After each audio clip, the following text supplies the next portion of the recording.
आगे बढ़ते हैं। हम लोग कल जो बात कर रहे थे, so we were talking about the constitution of the board of director, and then we had 2 exemptions, then we had 4 questions rather. Then now we are having another point, that women director, that we have done women director also. And then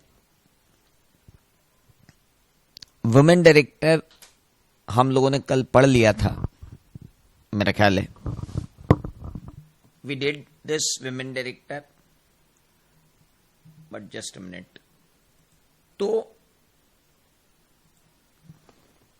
कल तक women director के बारे में अपन ने पढ़ा था कि women director क्या है, कैसे अपॉइंट होती. तो हमने वुमेन डायरेक्टर के बारे में जो पढ़ा था, दैट कि such class or class of companies as may be prescribed under Rule 3 shall have at least one women director. And मैंने कहा था at least one.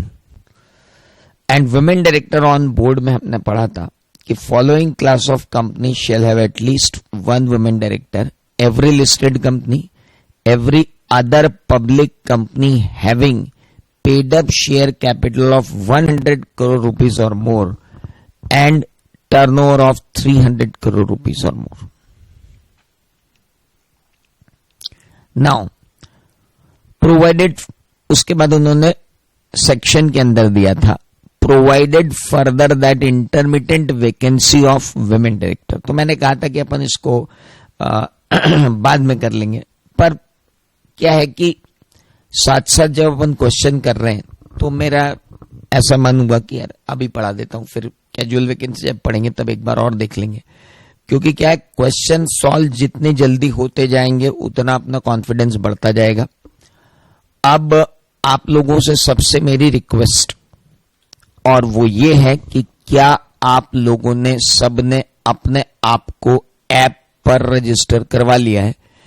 क्योंकि अब मैं आपको एमसीक्यू टेस्ट दूंगा और वो एमसीक्यू टेस्ट आपको ऐप पर ही देना पड़ेगा.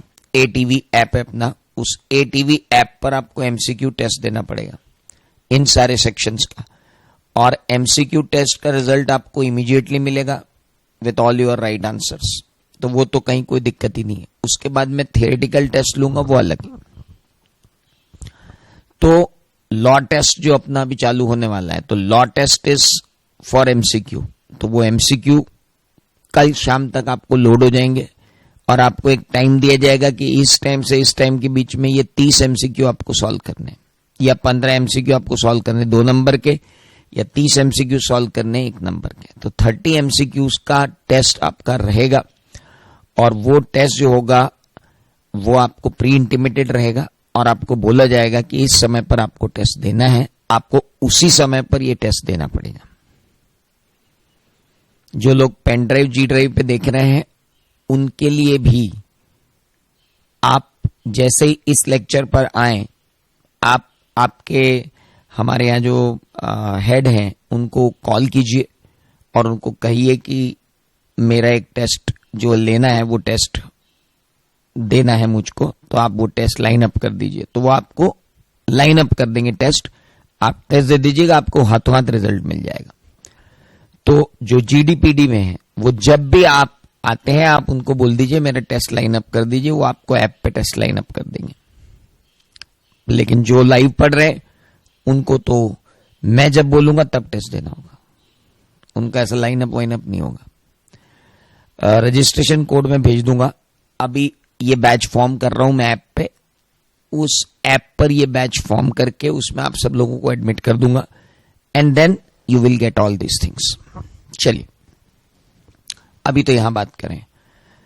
Provided further that any intermittent vacancy of women director.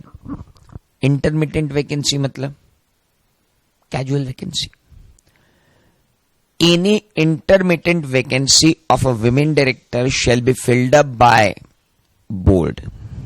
Who will going to fill this?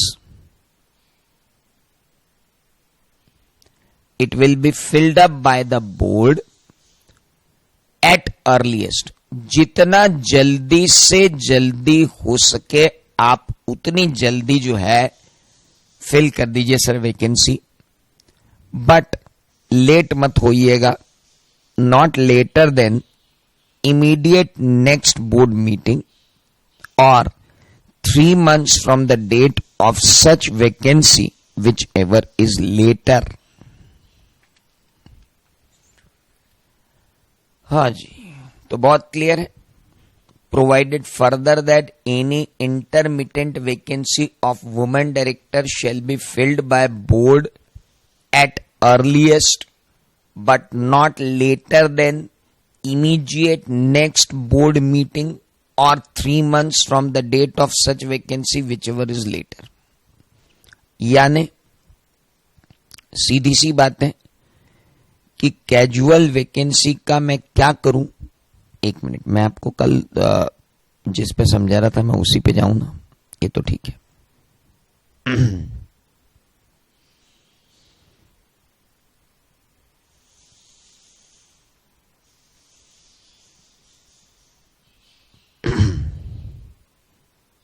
हाँ, तो मैं वुमेन डायरेक्टर पर कल था और मैं आपको यही समझा रहा था और अपन ने ये लिखा हुआ था, ये मैं आज आपको वो कर रहा हूं.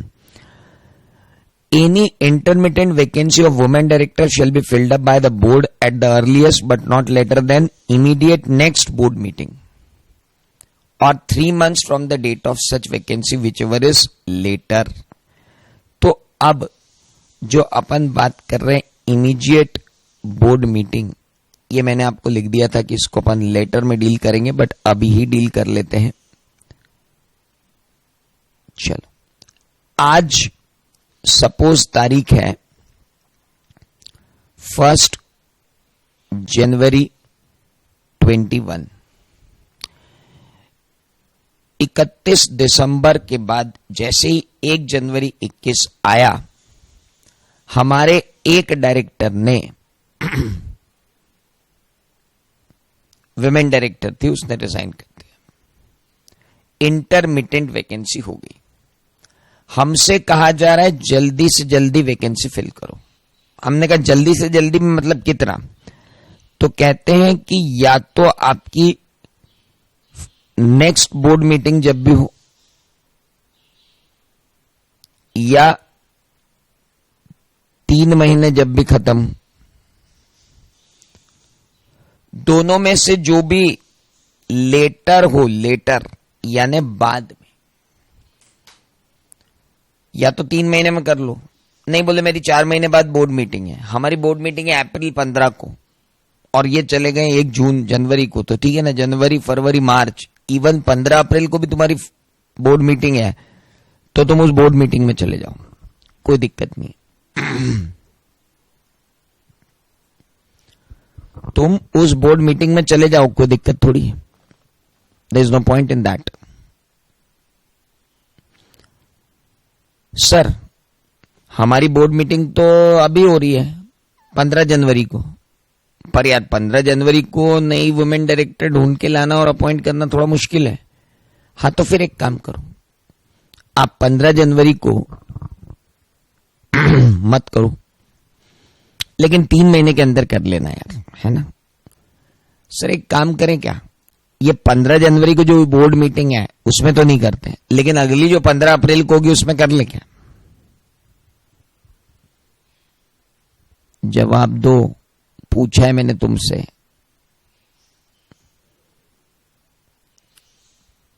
एक जनवरी को रिजाइन करके चली गई, 15 जनवरी को एक मीटिंग है और उसके बाद अगली बोर्ड मीटिंग है 15 अप्रैल को.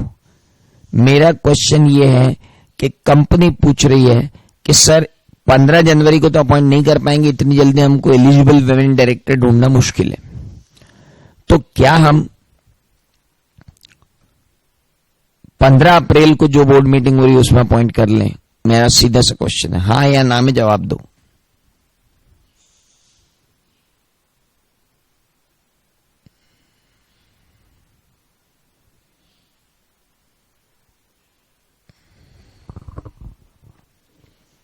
भाई उसने लिखा है provided further that any intermittent vacancy of woman director shall be filled by the board at the earliest but not later than immediate next board meeting. तो sir immediate next board meeting कौन सी हुई? 15 जनवरी और 3 months from the date of vacancy whichever is later. तो भाई अब मेरे को तो आप मान के चलो कि आपने बोला है 1 जनवरी का रेजिग्नेशन हुआ है, तो जनवरी, फरवरी और मार्च यानी 1 अप्रैल के पहले पहले मुझको वो वैकेंसी फिलअप करनी ही पड़ेगी. 15 अप्रैल की बोर्ड मीटिंग तक नहीं रुक पाएंगे because whichever is later. या तो 15 जनवरी कर लो या 3 महीने कर लो, लेकिन 3 महीने के बाद आप नहीं जा पाओगे, ये समझ के रख लेना. ये ट्विस्ट आपको आ सकता है. तो this was law twist relating to women director की पहली बोर्ड मीटिंग जल्दी है और दूसरी बोर्ड मीटिंग 3.5 महीने 4 महीने बाद है, तो फिर 3 महीने के अंदर अंदर अपॉइंटमेंट होना बहुत जरूरी है. That is very important. Doubt है तो बिल्कुल पूछ सकते हैं. किसको डाउट है? डाउट है तो पूछो. अनम्यूट करूं?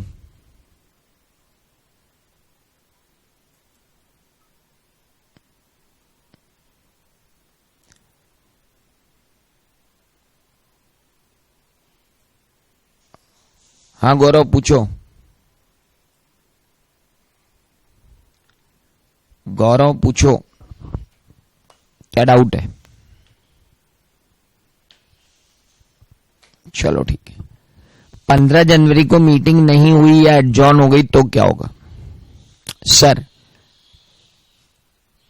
बोर्ड मीटिंग 15 नहीं हुई तो क्या करेंगे? किसको पूछना है पहले वो अपना हैंड रेस करे. मुझे यहां पे मॉनिटर पे हैंड रेस दिखेगा, उसके बाद मैं उसको अनम्यूट कर दूंगा. तो आप हैंड रेस कर दो, फिर मैं अनम्यूट कर देता हूं. तो इंपॉर्टेंट इज कि बोर्ड मीटिंग है ना, जनरल मीटिंग थोड़ी है. ओके हाँ, adjourn meeting will be treated as original meeting, but वो तो बोर्ड मीटिंग की बात कर रहे हैं. इसमें क्या एडजॉर्नमेंट है? बोर्ड मीटिंग आज हो गई, कल फिर हो जाएगी. बोर्ड ही तो है, मिल रहा है, मिल लेगा. There's no point in that. चलिए, if there is any doubt, you can ask either by text or by direct question. So, this was intermittent vacancy of women director. अगली बात, क्वेश्चन आया बॉस. क्वेश्चन जो आया वो क्या आया? Let us have the question. SKY limited एक listed company है. इनकॉर्पोरेटेड कंपनीज एक्ट 2013 में एक इंटरमिटेंट वैकेंसी हो गई वुमेन डायरेक्टर की 5 जून 2016 को. तो सर ये वैकेंसी कब हुई? 5 जून 2016 को. Okay. Advise the company to fill the vacancy as per the provision of Companies Act 2013. The board meeting was held on 14th August 2016. अब आप देखिए 14th अगस्त 2016. आप हुआ कब? 5 जून 2016 को. आपको कहा intermittent vacancy shall be filled. कब फिल होनी चाहिए intermittent vacancy? By the board at the earliest but not later than immediate next board meeting और 3 months from the date of such vacancy. अब बेटा 3 months बोला है. अब मुझे जनरल क्लॉजेस एक्ट जो आपको इंटरमीडिएट में पढ़ाया गया था उसके हिसाब से यह बताओ कि 5th जून से, फ्रॉम 5th जून है तो फ्रॉम 5th जून में 5th जून एक्सक्लूड होगा कि इंक्लूड होगा?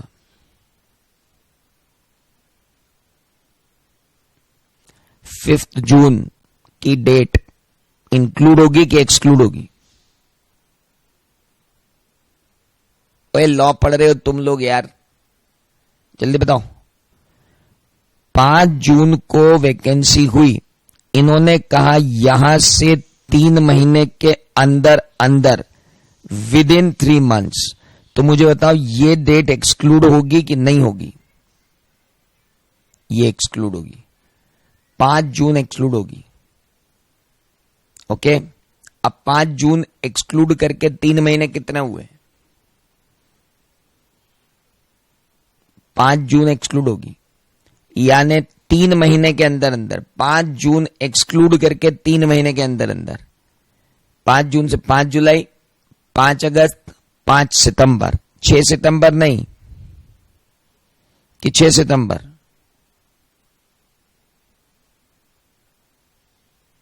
5 सितंबर और 6 सितंबर। पहले तो यहां कंक्लूड करो यार तुम लोग। Within 3 months from, within 3 months from the date of such vacancy. तो डेट ऑफ सच वैकेंसी लिख दिया उसने, तो 5th of जून है। तो 5th of जून जो है वो डेट है। देखो लॉ 2 तरीके से लिखता है, ध्यान देना मेरी बात को ना। लॉ ने लिखा है not later than immediate next board meeting और 3 months from the date of such vacancy. मान लो यहां पर ये डेट ऑफ सच वैकेंसी नहीं होता और बोल देते कि with in 3 months, with in 3 months। तो विद इन 3 months जब चालू होता तो बेटा वो चालू होता 6 जून से।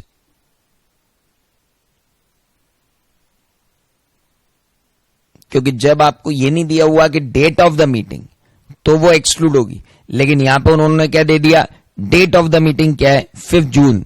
तो 5 जून से 3 महीने, तो सर 5 जून से 3 महीने 5 सितंबर। अब मुझे बताओ 5 सितंबर खत्म होने के बाद 6 सितंबर की बात कर रहे हैं कि 5 सितंबर की बात कर रहे हैं? तो दे आर टॉकिंग अबाउट 5 सितंबर। विद इन है ना, विद इन मतलब 5 सितंबर। अप टू बोले तो भी 5 सितंबर।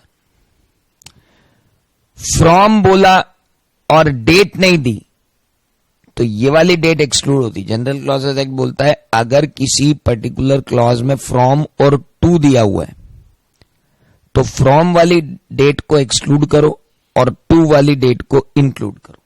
ये जनरल क्लॉजेस एक्ट बोलता है। तो ठीक है, आपने इतनी बातें क्यों की सर? इसलिए कि साहब इतनी सारी बातें क्योंकि यहां पर कंक्लूड करना पड़ेगा, यहां कंक्लूड करना पड़ेगा। Advise the company to fill the vacancy as per the provision of Companies Act. The board meeting was held on 14th August 2016.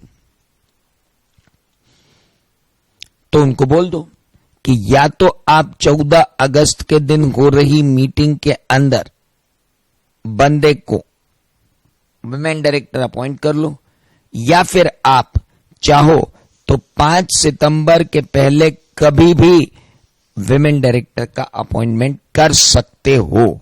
ये उसका आंसर होगा। ओके, नेक्स्ट क्वेश्चन आरटीपी मई 2018 में दिया हुआ है। Excel limited is a listed company with a turnover of 60 crore. अब तुमने जब लिस्टेड ही बोल दिया तो टर्नओवर देखने की जरूरत नहीं।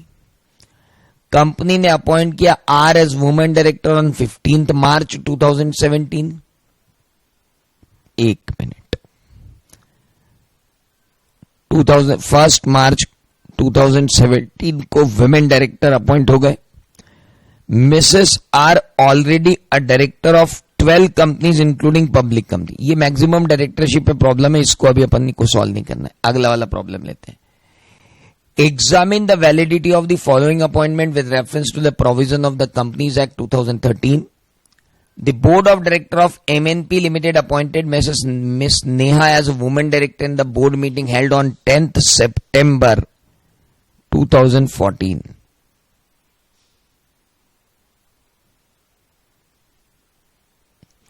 The said appointment was made to fill the vacancy of the women director.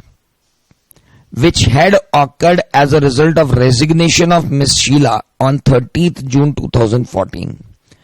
Will your answer will differ if the board meeting of the company will be held in November 2014? Again casual vacancy पर उन्होंने problem दे दिया. Women director ने resign कब किया? Women director ने resign किया 30 जून 2014 को. 30 जून 2014 से 3 महीने यानी 30 जुलाई, 30 अगस्त और 30 सितंबर यानी 30 सितंबर के तक आप अपॉइंट कर सकते हो, या उससे पहले आपकी बोर्ड मीटिंग हो जाए तब अपॉइंट कर दो. विच एवर इज लेटर बोले वो.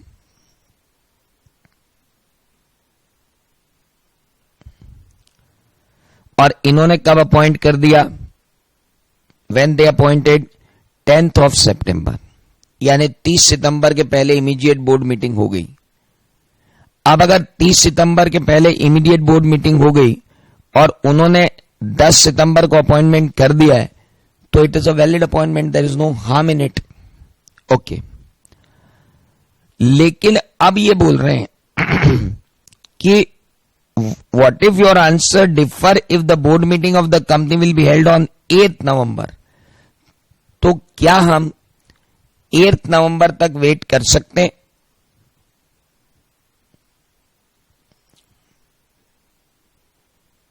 आपने कहा विच एवर इज लेटर, तो मैं आपसे पूछ रहा हूं कि हम 8 नवंबर तक वेट कर सकते हैं? सर ये क्वेश्चन इंस्टीट्यूट का ही बनाया हुआ है, मई 15 में ही पूछा गया था. मैं आपसे ये पूछ रहा हूं नवंबर 14 में अगर मीटिंग है तो कर सकते हैं या नहीं कर सकते?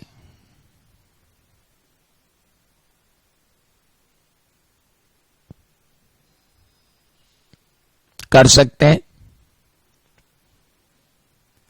सभी को जवाब देना है भाई. लाइव में क्यों पढ़ रहे हो तुम लोग?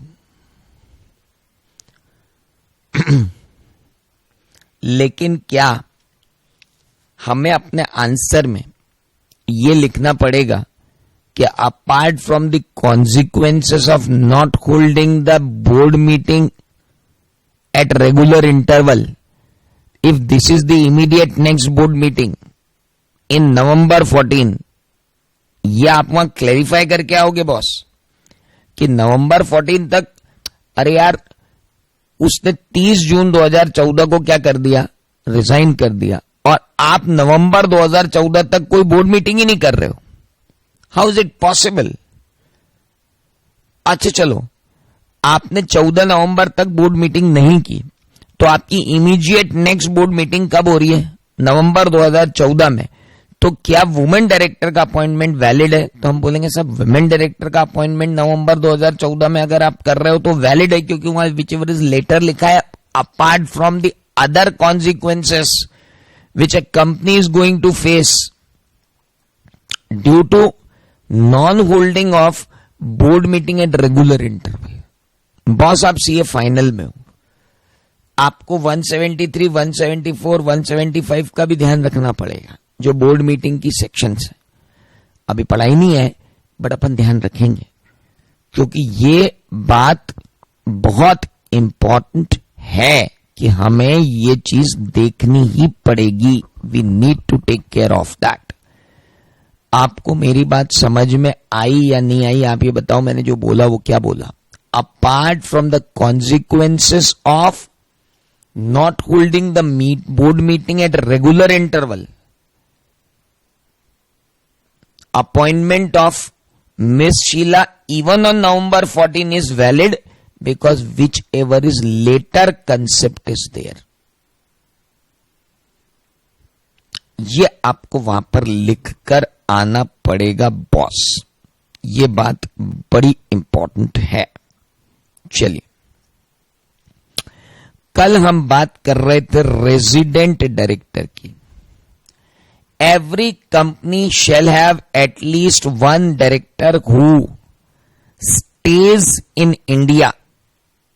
One director who stays in India for a total period not less than 182 days during the financial year.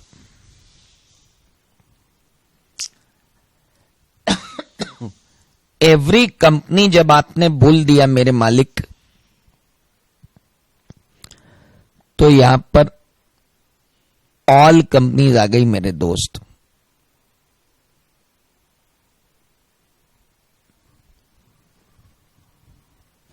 सारी ही कंपनियां आ गई।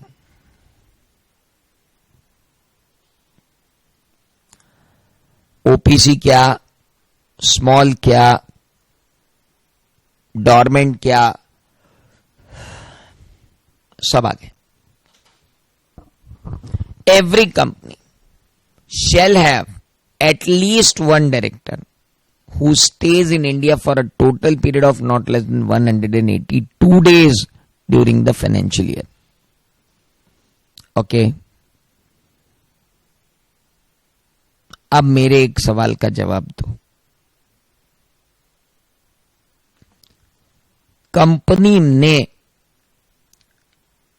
रेसिडेंट डायरेक्टर का अपॉइंटमेंट ही नहीं किया, क्योंकि कंपनी का कहना था कि रेसिडेंट डायरेक्टर का अपॉइंटमेंट अलग से करने की जरूरत ही नहीं पड़ी हमको, क्योंकि हमारे तो सारे डायरेक्टर ही इंडिया में रिसाइड करते हैं और बाहर ही नहीं गया कोई।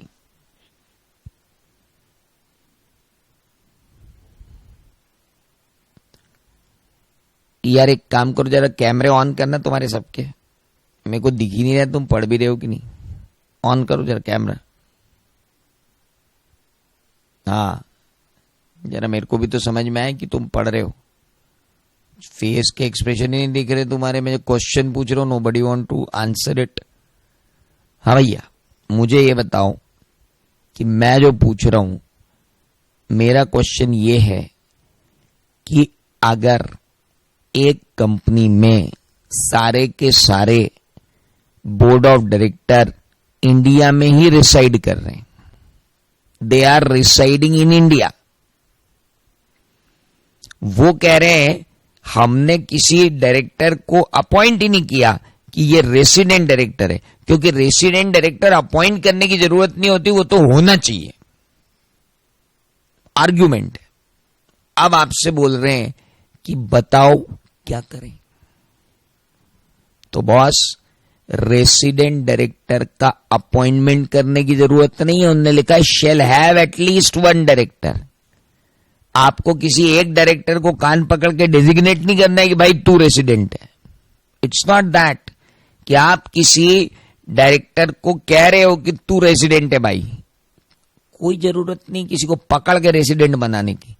आप प्रूव कर दो कि आपके बोर्ड ऑफ डायरेक्टर में से कोई एक डायरेक्टर ऐसा रहा जो पिछले फाइनेंशियल ईयर में more than not less than 182 days, not less than 182 days. And now, अब आप ध्यान रखना ये बात कि आपसे इंस्टीट्यूट 182 पे चिड़िया बिठाएगा और क्वेश्चन पूछेगा और आप वहां टॉस करते हुए नजर आओगे कि साला ये मोर देन 182 था कि लेस देन 182 था कि 182 था। तो इसने कहा नॉट लेस देन 182 डेज, यानी एटलीस्ट 182 डेज और मोर बंदे को इंडिया में रहना प्रूव करना पड़ेगा। और स्टेज लिखा है, रिसाइड्स नहीं लिखा। दोनों वर्ड अगर आप डिक्शनरी में देखोगे तो आप थोड़ा सा अंतर पाओगे। कंपनी लॉ है ना एक शायरी की तरह, आपको हर शब्द का मीनिंग पता होना जरूरी है। तो बड़ा इंपॉर्टेंट है। जैसे वो शायरी में नहीं बोलते कि घर और मकान दो अलग अलग लोग होते हैं।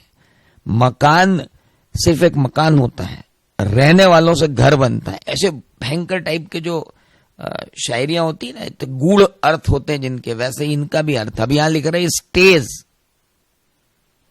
एक होता है रिसाइड्स। रिसाइड्स वर्ड होता है मतलब मैं रेसिडेंट हूं। रेसिडेंट हूं मतलब वहां पे परमानेंस होता है। लॉ रिसाइड वर्ड कब यूज करता है और स्टेज वर्ड कब यूज करता है? स्टे मतलब ठहरा था। ठहरा था मतलब मैं घूमता हूं। और रिसाइड मतलब मैं रहता हूं, तो यहां जो वर्ड यूज हुआ है वो स्टेज हुआ है, रिसाइड नहीं हुआ है. So every company shall have at least one director who stays in India for a total period of not less than 182 days during the financial year. Sir, accounting year, financial year की बात कर रहे, calendar year की बात नहीं कर रहे. अगर आपको कहीं भी कैलेंडर ईयर दिखे तो समझ लेना आपकी किताब पुरानी है या प्रॉब्लम पुराना है. दिखेगा आपको, आप आरटीपी उठाओगे या पुराना कोई सजेस्टेड उठाओगे तो वहां आपको दिखेगा कैलेंडर ईयर. बहुत पहले जब 2013 में ये सेक्शन आई थी तो बड़ी अजीब टाइप से आई थी. After having amendments and amendments and amendments ये यहां है. मैं जो आपको पढ़ा रहा हूं ये टिल टुडे अमेंडेड है. आज 6 अगस्त है, 6 अगस्त तक अमेंडेड है, तो आप उसकी टेंशन छोड़ दो. Till today amended. इसके बाद जो लोग लेक्चर देख रहे हैं उन लोगों को अगर अमेंडमेंट आए हैं तो वो अमेंडमेंट आपको मिल जाएंगे, आप उसकी चिंता छोड़ दो नाउ. और अगले 1 साल मुझे कोई खास अमेंडमेंट अभी पाइपलाइन में दिख ही नहीं रहे due to all this corona and other unstability. अब तो इलेक्शन चालू हो जाएंगे तो आप भूल जाओ कि अब जनवरी फरवरी तक, अगले जनवरी फरवरी मार्च तक कोई अमेंडमेंट लाने की किसी तैयारी में पार्लियामेंट रहेगी. अभी तो हम कोरोना से तो निपट लें पहले, फिर देखेंगे कंपनी लॉ में क्या करना है. Provided that in case of a newly incorporated company the requirement under the subsection shall apply proportionately at the end of the financial year in which it is incorporated. Sir, incorporation से कितने दिन? मैं resident director का appointment करूं. Sir, आपको resident director का appointment तो यूं भी नहीं करना है, आपको बस ये प्रूव कर रहा है कि आप क्या रेसिडेंट डायरेक्टर है. कितने बारीक बारीक ऑब्जेक्टिव बन सकते हैं ना, आप इमेजिन भी नहीं कर सकते. मान लो उसने पूछ लिया which of the director is not required to be appointed designatedly, तो आपका रेसिडेंट डायरेक्टर आ जाएगा. दूसरी बात, अच्छा एक बात और बताओ, क्या वुमन डायरेक्टर को भी एज अ टैग लाइन देके कि शी इज वुमन डायरेक्टर ऐसा अपॉइंट करना जरूरी है? कोई जरूरी नहीं है. सर, हमने विमेन डायरेक्टर और रेसिडेंट डायरेक्टर कॉमन बना ली, कैसा हो सकता है? Is it possible that we may have women director and resident director common? अरे बोले मैं, हमारी रिक्वायरमेंट पूरी हो गई, ये विमेन है और ये रेसिडेंट है, तो विमेन भी हो गए रेसिडेंट भी हो गए, बाकी सब बाहर घूम रहे, घूमो, कोई दिक्कत नहीं. Women director and resident director can be common. हमने कौन सा टैग लाइन लगा के बोला है कि ये विमेन डायरेक्टर और ये रेसिडेंट डायरेक्टर? डायरेक्टरों में गुण चाहिए हमको, तो ये रेसिडेंट रहा कोटा काल के 182 दिन या उससे ज्यादा, और ये विमेन है, और ये दोनों एक ही हैं. थोड़ी देर बाद बोल देंगे सर ये वुमेन भी है, रेसिडेंट भी है, इंडिपेंडेंट भी है. आपने कहा था इंडिपेंडेंट है, ये इंडिपेंडेंट भी है. हाँ, तो हो सकता है ना सर, वुमेन भी हो सकती है, रेसिडेंट भी हो सकती है, इंडिपेंडेंट भी हो सकती है. बोले सर ये स्मॉल शेयर होल्डर डायरेक्टर है, वुमन है, इंडिपेंडेंट है और रेसिडेंट है, 4 in 1 है हमारे यहां एक लेडी. बढ़िया है, 4 in 1 है तो बहुत ही अच्छी बात है, आपने सारी रिक्वायरमेंट पूरी कर ली. सर ये हमारे यहां जो है ना एडिशनल डायरेक्टर आई थी, बट इसमें सब खूबियां हैं. एक तो ये वुमेन है, दूसरी है रेसिडेंट है, as an additional director she is resident. तीसरा, इसमें इंडिपेंडेंट डायरेक्टर की सारी खूबी है, इंडिपेंडेंट भी है. चलेगा ना सर? मैं का मना कर रहा हूं. इंपॉर्टेंट ये है कि मेरे को रेसिडेंट डायरेक्टर चाहिए, इंपॉर्टेंट ये है कि मेरे को वुमेन डायरेक्टर चाहिए। अब एक बहुत बारीक सी बात बता रहा हूं आपको, किसी महानुभाव ने ये नहीं बोला कि ये जो डायरेक्टर चाहिए ये होल टाइम चाहिए कि पार्ट टाइम चाहिए। ना रेसिडेंट डायरेक्टर के बारे में बोला कि होल टाइम चाहिए कि पार्ट टाइम चाहिए, ना विमेन डायरेक्टर के बारे में बोला कि होल टाइम चाहिए कि पार्ट टाइम चाहिए। बहुत सारे प्याज के छिलके निकाल दिए मैंने, जरा ध्यान से समझ लेना इन चीजों को। Every company shall have at least one director who stays in India for a total period of not less than 180 days during the financial year. Provided that in case of a newly incorporated company, the requirement under this subsection shall apply proportionately at the end of the financial year in which it is incorporated. एक minute, हम कब incorporate हुए? Board पर आइए, जरा chart बना ले। Resident director और डायरेक्टर एटलीस्ट वन डायरेक्टर,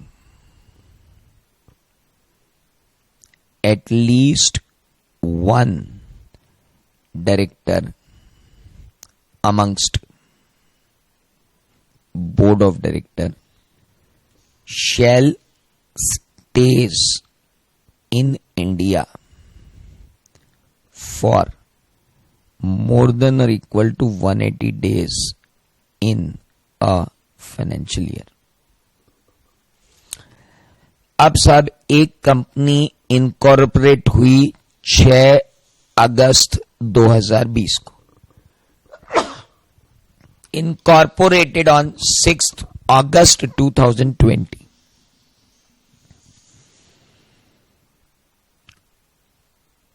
इकतीस मार्च 2021 को रेसिडेंट डायरेक्टर की रिक्वायरमेंट पूरी करने के लिए किसी भी एक डायरेक्टर को एटलीस्ट कितने दिन इंडिया में रहना दिखाना पड़ेगा, कैलकुलेट करके बताओ। लाइव क्लास में बैठे हो, कैलकुलेट करके बताओ।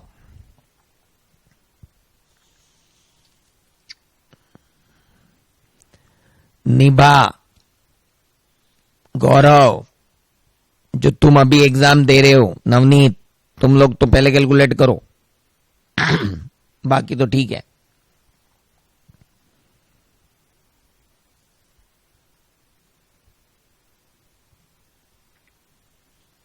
आ गया क्वेश्चन तो क्या करेंगे भैया?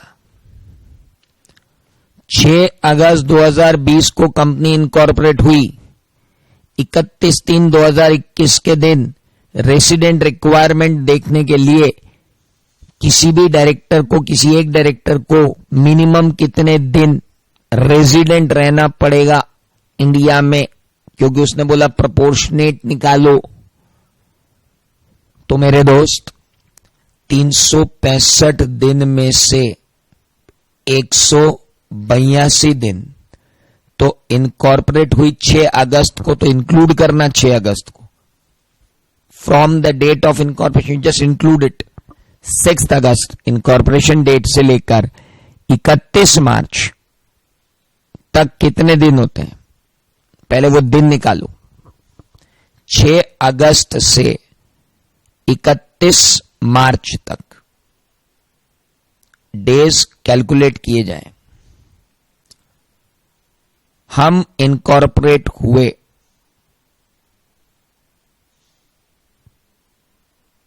6 अगस्त भी इंक्लूड करो, 31 मार्च भी इंक्लूड करो,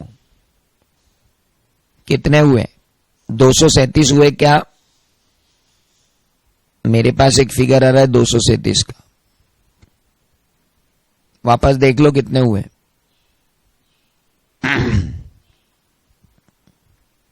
गिनो, 6 अगस्त को आप इनकॉर्पोरेट हुए, तो 6 अगस्त से लेकर तो 237 डेज 237 डेज के लिए कितना? तो मुझे 365 में से 182 चाहिए, तो 237 में से कितने चाहिए बताइए? एग्जैक्ट आया कि फ्रैक्शन में आया?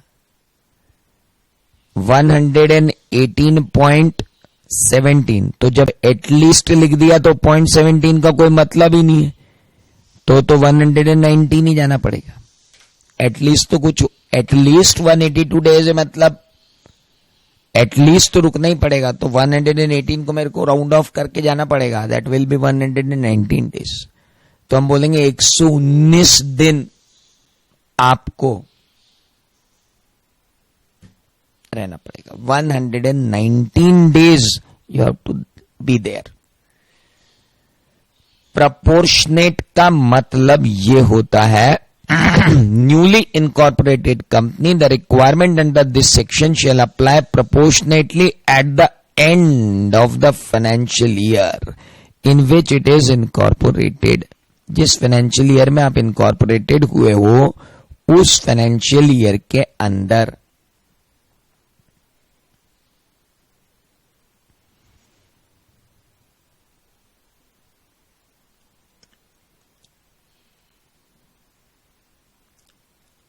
डेज गिनवाऊं क्या Archit?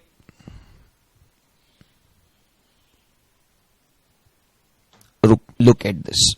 What it says. In case of a newly incorporated company, the requirement under this subsection shall apply proportionately at the end of the financial year. So you have to count a period from 6th of August till 31st of March, and both inclusive. 6th अगस्त भी inclusive है, 31st मार्च भी inclusive है। चलो मैं गिन देता हूं। 6 अगस्त से 31 अगस्त कितने दिन हुए, इंक्लूडिंग 6th अगस्त? अगस्त के कितने दिन हुए गिनो? हो सकता है आपने गड़बड़ कर दी हो, मैंने टैली नहीं किया था। अगस्त के कितने दिन हुए? हाँ, तो फिर 238 दिन होंगे ना यार, 237 क्यों होंगे? 238 days divided by 365 multiplied by 182, कितना आया भाई? अभी कितना आया? 118 पॉइंट कि 119 पॉइंट आए? ओ कैलकुलेशन जल्दी। 238 डिवाइडेड बाय 365 मल्टीप्लाइड बाय 182। ओ वही ठीक है, 118.67 हो गया। एग्जैक्टली आंसर तो 119 ही है। तो एक आध दिन से आपको फर्क नहीं पड़ेगा, इस कहानी से आपको शिक्षा मिली। ओके चलिए आप पर, हाँ कैलकुलेशन में उसको अगर 237 दिख गया तो he is going to cut deduct 1 mark. 1 minute. अब मेरी इच्छा हो रही है कि मैं आपको एक बार और सताऊंगा, दिमाग पूरा ही खोल के रखूंगा ताकि आप सीए फाइनल कहलाओ। अब मेरी बात का जवाब देना बहुत ध्यान से, बहुत ध्यान से, बहुत ज्यादा ध्यान से। 1 जनवरी 2021 में इनकॉर्पोरेट हुई कंपनी के रेसिडेंट डायरेक्टर को कितने दिन का लिमिट लगेगा?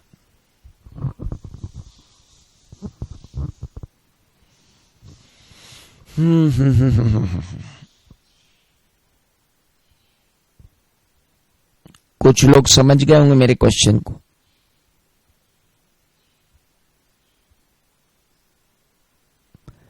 भाई साहब निपुण जी, मेरा क्वेश्चन सिर्फ इतना सा है कि 1 जनवरी 2021 को कंपनी इनकॉर्पोरेट हुई है। तुम मुझे बताओ कि रेसिडेंट डायरेक्टर के लिए, और उसमें यह भी लिख दिया 1 जनवरी 2021 को अपॉइंट हुए कंपनी में मिस्टर एक्स 185 दिन, एकमात्र मिस्टर एक्स ही ऐसे डायरेक्टर थे जो 185 दिन इंडिया में रिसाइड किए। इंडिया में स्टे किए, तो क्या एक्स लिमिटेड, जिसके एक डायरेक्टर मिस्टर एक्स इंडिया में 185 डेज स्टे किए during financial year with the company was incorporated on 1/1/2021.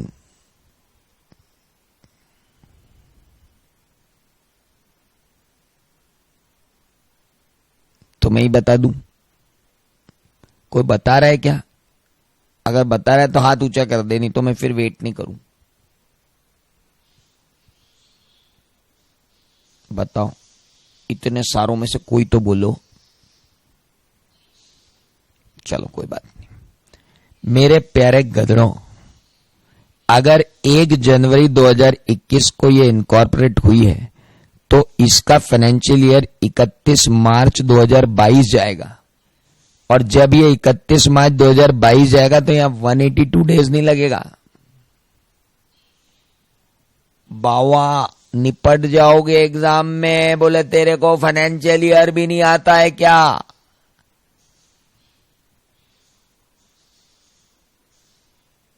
आपने ही पढ़ा है फाइनेंशियल ईयर की डेफिनेशन में 1 जनवरी 2021 से 31 मार्च 2022 जाएगा, उसका प्रोपोर्शनेट निकलेगा बावा। तो कितने दिन हो गए? निकालो कितने दिन हुए। 365 दिन तो हो गए।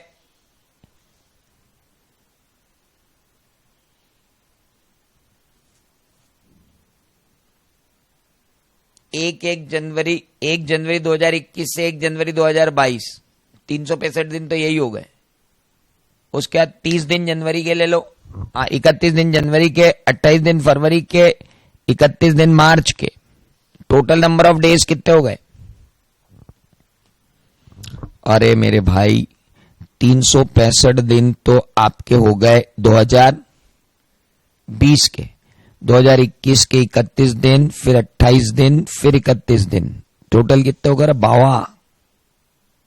455। हाँ, अब 455 का प्रोपोर्शनेट ले ले भाई। कितने दिन आए? 227 दिन रहना पड़ेगा भाई साहब।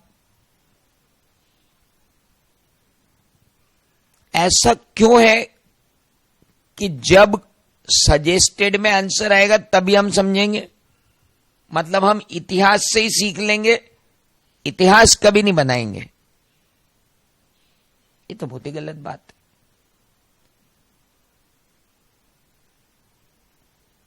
तो बहुत सिंपल बात हो गई कि आपको 227 दिन रहना पड़ेगा। ध्यान रखना, ढूंढने जाओगे ना तो भी एक क्वेश्चन नहीं मिलना रेसिडेंट डायरेक्टर पे पूरे एग्जाम में, पिछले 2013 से लेके आज तक। उसके पहले तो रेसिडेंट डायरेक्टर की रिक्वायरमेंट थी नहीं। 2014 से लेके 2020 तक 12 एग्जाम हो चुकी है।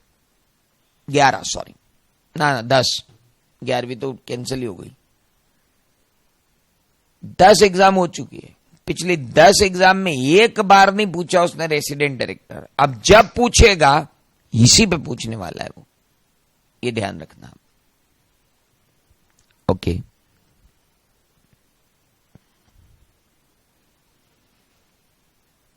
स्पेसिफाइड आईएफएससी पब्लिक कंपनी पर ये रिक्वायरमेंट एप्लीकेबल ही नहीं है। अब ये स्पेसिफाइड आईएफएससी पब्लिक कंपनी होती कौन है?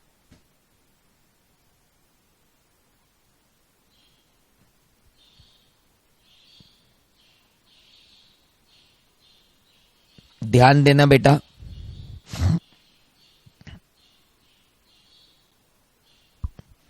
Specified IFSC public company in respect of financial year other than first financial year from the date of its incorporation. अगर आप स्पेसिफाइड आईएफएससी पब्लिक कंपनी हो, provided that this subsection shall apply to specified IFSC public company in respect of financial year other than first financial year. भैया specified IFSC company को पहले साल छूट है first financial year में, इसीलिए छूट दी गई फर्स्ट फाइनेंशियल ईयर में कि कभी कभी 227 भी मांगे जा सकते हैं फर्स्ट फाइनेंशियल ईयर में। तो फॉरेन इंटरनेशनल फाइनेंशियल सर्विस देने वाली जो कंपनीज हैं उनको फर्स्ट ईयर में छूट है। Okay, provided that this subsection shall apply to specified IFSC private company in respect of financial year other than first financial year from the date of its incorporation। दो अलग अलग notification हैं, दोनों एक ही बात के। स्पेसिफाइड आईएफएससी पब्लिक कंपनी और specified IFSC private company क्या होती है बाद में बताऊंगा। अगला वाला जो सेक्शन लूंगा ना उसमें मैं आपको पूरा स्लाइड में मैंने बताया है आपको स्पेसिफाइड आईएफएससी पब्लिक कंपनी क्या है और स्पेसिफाइड आईएफएससी प्राइवेट कंपनी क्या है, वो मैं ले लूंगा। नाउ अब आप बताइए कि रेसिडेंट डायरेक्टर आपका खत्म हुआ। हम पढ़ रहे हैं डायरेक्टर और डायरेक्टर के अंदर पढ़ रहे थे women director, resident director. Resident director पे अब तक कोई सवाल आया नहीं तो मैंने ही लॉ ट्विस्ट करवा दी। क्या करें, अब लॉ 10 नहीं हो पा रहा है तो लॉ ट्विस्ट ही कर लो। चलिए, now first directors, very very very important.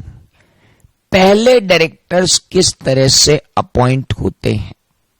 अब हम 149 सबसेक्शन 1, 2, 3 से बाहर निकलकर 152 पर आ गए, क्योंकि सेक्शन 149 से 4 से लेकर 13 तक अब इंडिपेंडेंट डायरेक्टर की है, जो अपने आप में एक लेक्चर है, एक नहीं 2 लेक्चर है। इसलिए अभी 149 subsection 1 constitution of board of director, पहला प्रोविजो मोर देन 15 कर दो, दूसरा प्रोविजो वुमेन डायरेक्टर। 149(2) हमने पढ़ी नहीं, ट्रांजिशनल प्रोविजन था। 149(3) हमने पढ़ ली, रेजिडेंट डायरेक्टर था।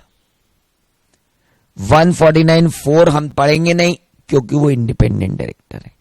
इसलिए हम कहां आ गए 150(1) पे। मुझे आपसे इस सेक्शन में कुछ बातें करनी। पहले आप इस सबसेक्शन को एक बार बहुत अच्छे से पढ़ लो, बहुत अच्छे से, फिर मैं आपसे मिलता हूं। बहुत अच्छे से पढ़ो।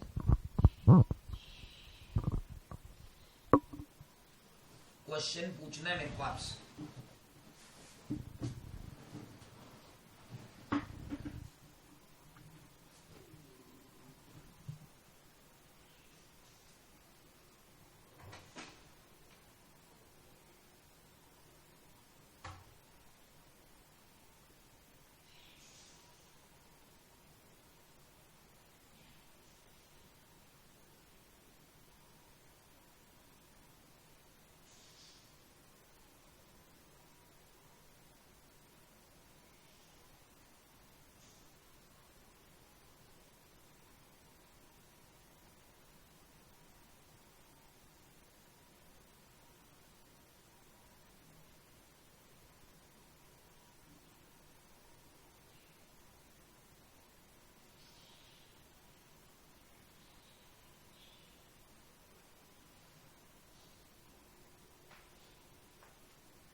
पढ़ लिया? पूछूं? चलो पूछता हूं। where no provisions made in the articles of company for appointment of the first director. अगर आर्टिकल्स ऑफ एसोसिएशन में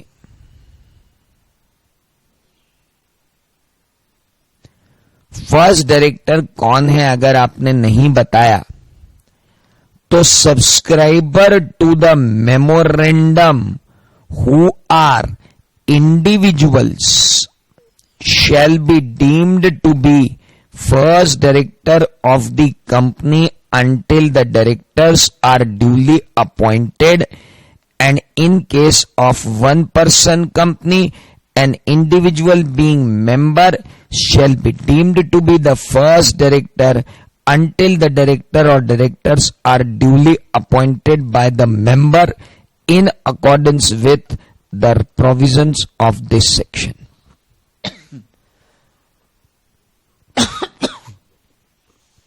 पूरा जमाना ना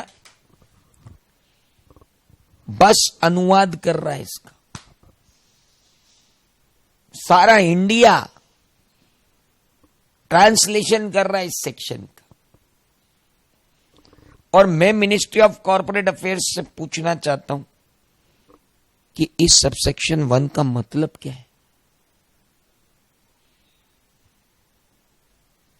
तुम कह रहे हो जब तुमने एओए के अंदर कोई प्रोविजन नहीं किया तो जो सब्सक्राइबर टू द मेमोरेंडम होंगे और जो subscriber to the memorandum individuals होंगे, सब्सक्राइबर टू द मेमोरेंडम तो बॉडी कॉर्पोरेट भी बन सकती ना, पर मैं कह रहा हूं जो subscriber to the memorandum individual होंगे वो फर्स्ट डायरेक्टर होंगे, ऐसे ये कह रहे हैं। ओ भाई साहब, कंपनी इनकॉर्पोरेट करने की सबसे पहली स्टेप क्या होती है आप तो ये बताओ। Name approval. ओके, और कंपनी इनकॉर्पोरेट करने के बाद नेम अप्रूव होके आ गया। नेम अप्रूव होने के बाद आपको स्पाइस 32 फॉर्म डालना पड़ेगा। जब आप इनकॉर्पोरेशन करने के लिए स्पाइस 32 डालोगे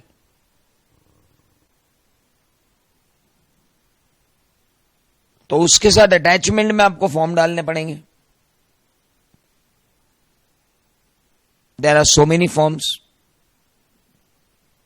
और उन फॉर्म्स के अंदर साफ लिखा हुआ है, नाम डालो, फर्स्ट डायरेक्टर कौन है और उनके डिन नंबर। अब जब तुमने डिन डलवा लिया और नाम डलवा लिया तो तुम्हारे तो डायरेक्टर पहले डिसाइडेड है, उसमें सब्सक्राइबर टू द मेमोरेंडम को मानने की क्या जरूरत है, वो बंदा लिख के दे रहा ना बाबा।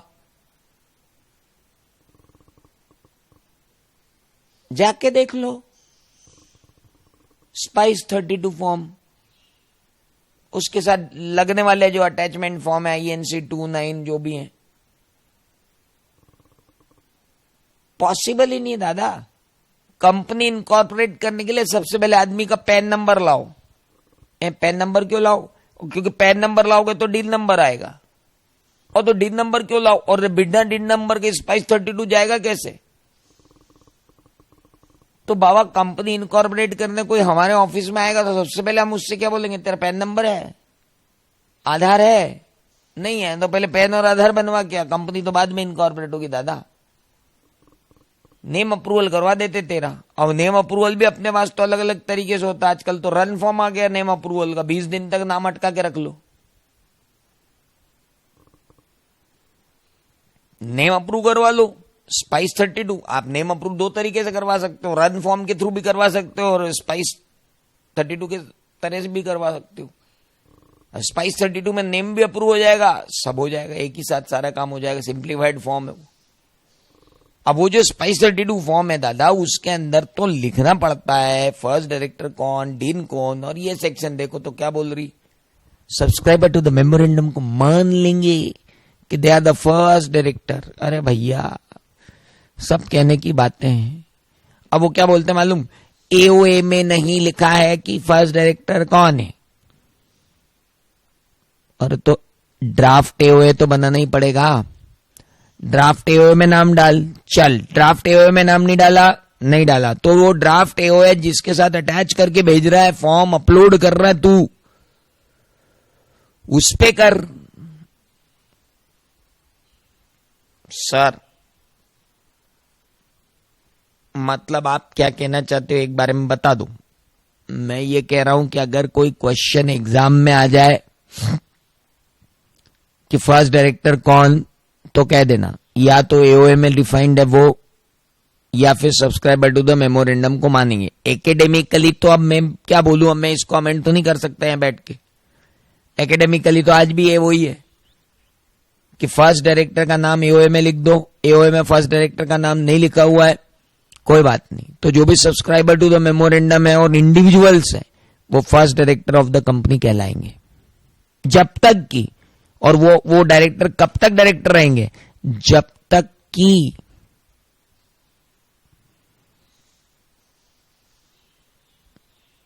Directors are duly appointed. साला ये ड्यूली अपॉइंटेड क्या है सर? ड्यूली अपॉइंटेड वर्ड आपको अभी समझ में आएगा।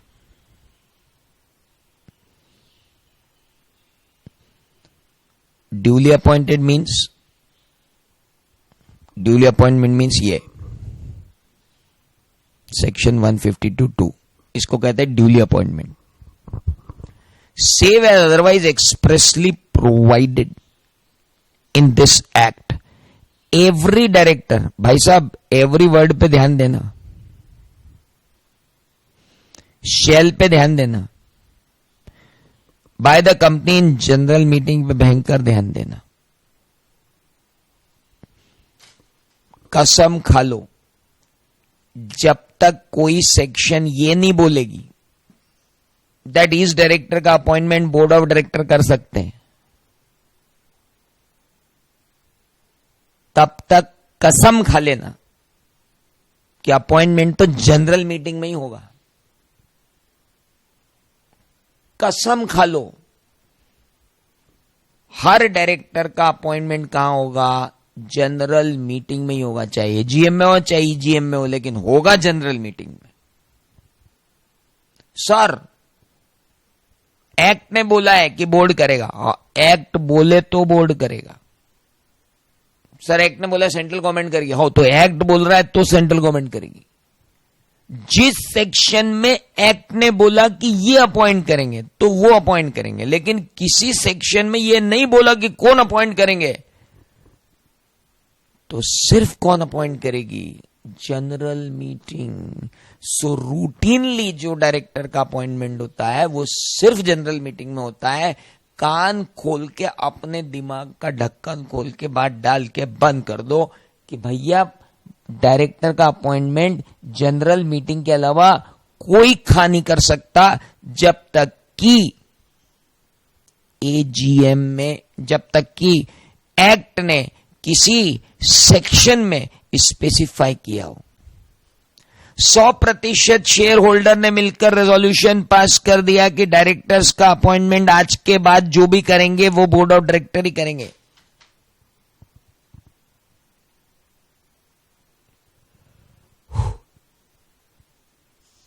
अरे हेलो, मेरे क्वेश्चन का जवाब दो। 100% शेयर होल्डर ने जनरल मीटिंग में रिजोल्यूशन पास कर दिया कि आज के बाद कंपनी में बोर्ड ऑफ डायरेक्टर ही अपॉइंट करेंगे। नया डायरेक्टर कौन, पुराना डायरेक्टर कौन, दे दी उनको अथॉरिटी हमने। कहां से दे दी अथॉरिटी, कैसे दे दी अथॉरिटी? एक्ट ने एक्सप्रेसली कहीं प्रोवाइड किया है क्या? ऐसा नहीं किया है। अल्ट्रा वायरस एक्ट हो जाएगा ये, और अल्ट्रा वायरस एक्ट हो जाएगा भयंकर वाला। पॉसिबल ही नहीं है कि आप ऐसा कुछ करोगे, नॉट एट ऑल पॉसिबल, भूल जाओ। ओके, अगला क्वेश्चन,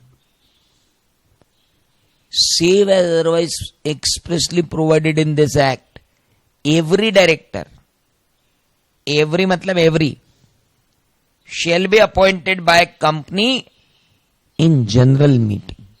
जनरल मीटिंग चाहिए, उसके बिना डायरेक्टर का अपॉइंटमेंट नहीं हो पाएगा. That is only usual way of appointment of director, the only usual way. अगला क्वेश्चन, मैनेजिंग डायरेक्टर का अपॉइंटमेंट बोर्ड ने कर दिया.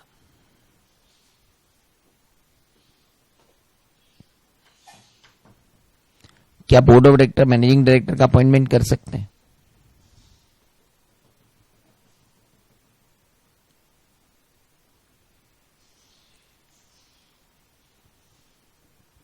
ओ हेलो, और मैंने कुछ पूछा, कोई तो जवाब दे.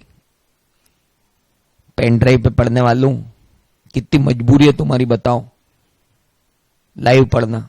साला टीचर को आगे नहीं बढ़ा सकते, टीचर को 1x 2x 3x पे नहीं ले जा सकते, और साला टीचर जो पूछे वो बताना भी पड़ता है, और साला सुबह 7 बजे आके 7:15 बजे आके चिल्लाना चालू कर देता है. वो म्यूट भी नहीं कर सकते इसको, वो बोल देता है कि दिखाओ, चेहरे भी दिखाओ. तो बेटा पढ़ाई तो ऐसे ही होती है. गुरु और शिष्य तो फेस टू फेस ही पढ़ सकते हैं. मैं तो आज तक भरोसा नहीं करता कि पेन ड्राइव से कुछ होता है. वो पेन ड्राइव से शुरू के 1 महीने बढ़िया होता है, उसके बाद तो तुम टीचर को बिल्कुल ऐसे बैठते जैसे मुजरा देख रहा हो आदमी. है टीचर नाच 4 पे चलाओ इसको, भागा भागा के चल रहा बेचारा टीचर. बोले टीचर अगली सेक्शन पढ़ा, टीचर तू बोर कर रहा है, ये वाली सेक्शन हटा, दूसरी लगा. ये समझ क्या करो यार तुम हमारे साथ. बहुत इंपॉर्टेंट है कि अभी आपको मेरी बात बतानी पड़ेगी. अब जो मैं पूछ रहा हूं आपसे, मैनेजिंग डायरेक्टर का क्या करूं? Tell me, can board of director appoint managing director? ये मैनेजिंग डायरेक्टर तुमको पढ़ाई थी ना मैंने. ए बावलों,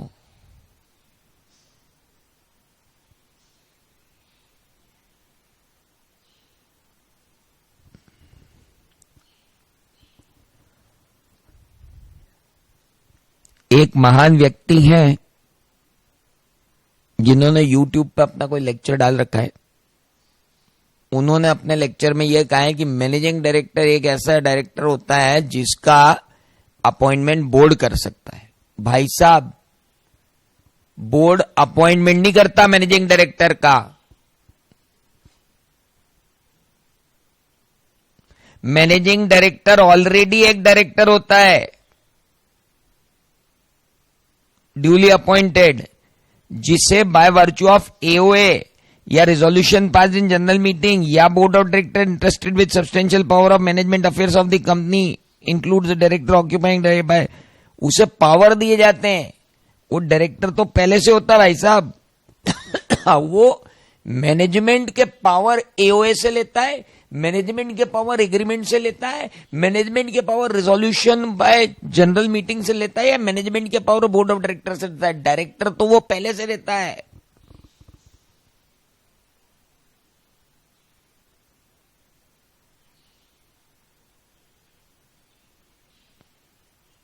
इतना सन्नाटा क्यों है भाई?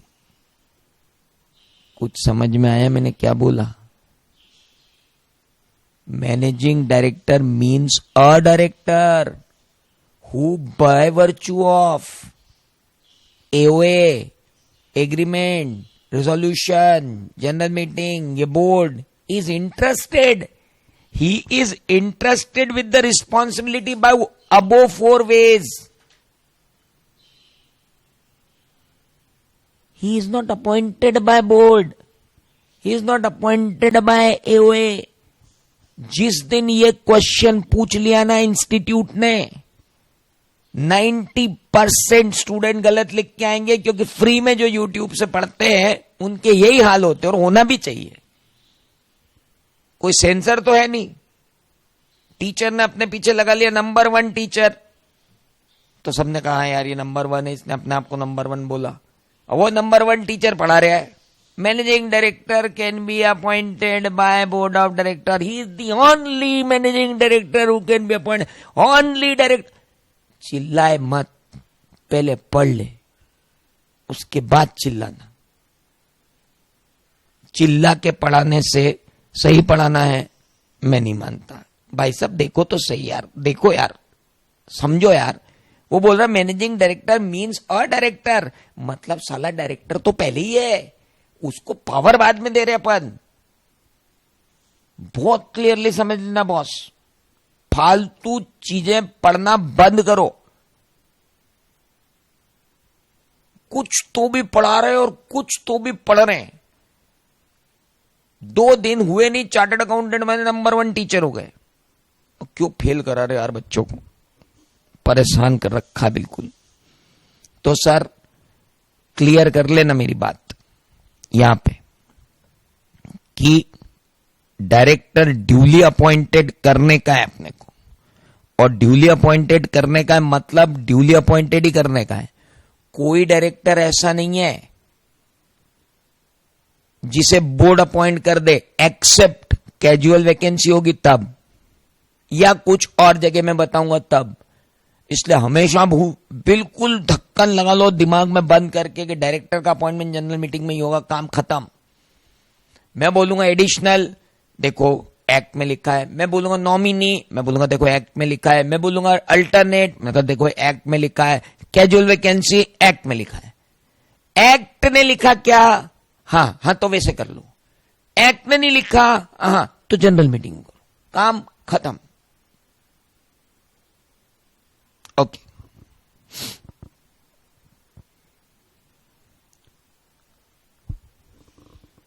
no person shall be appointed as director of the company unless he has been allotted a DIN under 154।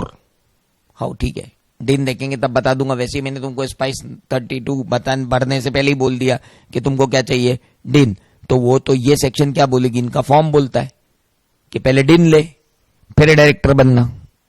Okay, जो भी बंदा प्रपोज्ड है अपॉइंट होने के लिए as a director by the company in the general meeting और otherwise shall furnish his DIN, okay, and a declaration that is not disqualified to become a director under this act। उसे एक declaration देना पड़ेगा company को। हाँ, ROC को मत file कर देना डिक्लेरेशन।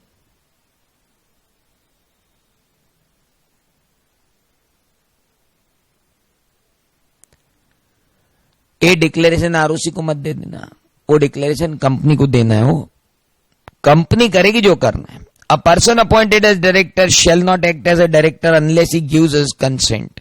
इन दोनों बातों पे अपन कल बात करेंगे, बहुत डिटेल में बात करनी है इनकी, और 2 एग्जाम्पशंस भी हैं। Will talk later on in detail tomorrow. Till then, हाँ संडे को भी क्लास भी है, जब तक मना नहीं करूं तब तक रोज क्लास। निपुण संडे को भी क्लास लूंगा। अभी का संडे का मंडे। चलो।